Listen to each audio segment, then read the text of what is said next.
La planificación económica cubana sigue dando pasos ciegos e incongruentes que serán catastróficos para la economía del país en los próximos años. El supuesto plan nunca explicado con detalle de reimpulso de la economía y la llamada corrección de distorsiones, que en realidad es una creadora de nuevas distorsiones, en lo que hemos podido adivinar y nos han dejado caer por ahí de esta posible planificación supuestamente bien estructurada, hay unos cuantos fallos de carácter teórico y práctico.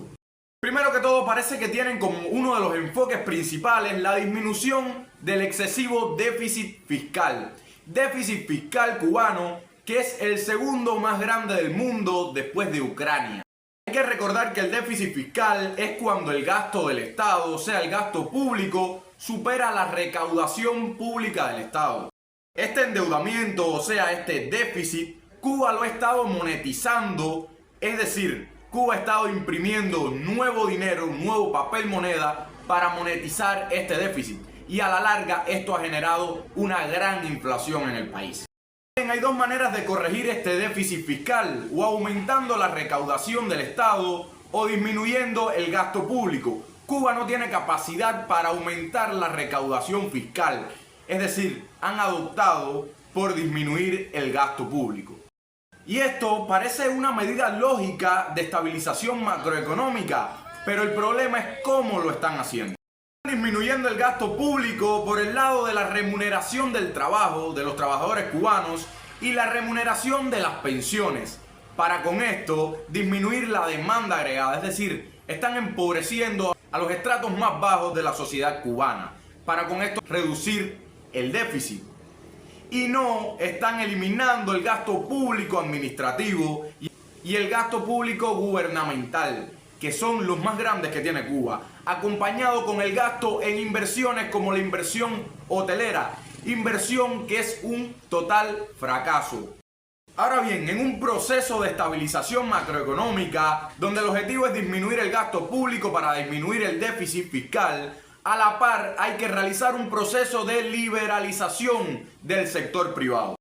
Cuando contraes el gasto público, contraes la actividad económica del sector público, es decir, contraes el PBI del país que viene dado por la actividad económica del sector estatal.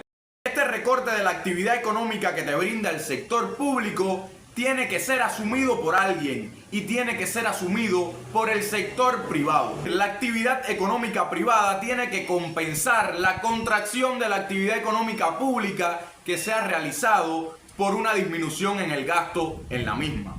Sin embargo, el plan cubano de corregir distorsiones también va enfocado a la recentralización del sector privado, es decir, con las nuevas medidas que se han realizado al sector privado, como la prohibición de importadoras a vender en comercio mayorista y demás regulaciones, están restringiendo nuevamente un sector privado que era apenas floreciente en Cuba. O sea, contrae la actividad económica estatal mediante la reducción del gasto público y a la vez sanciona la naciente actividad económica privada. Están empobreciendo de manera generalizada la economía cubana.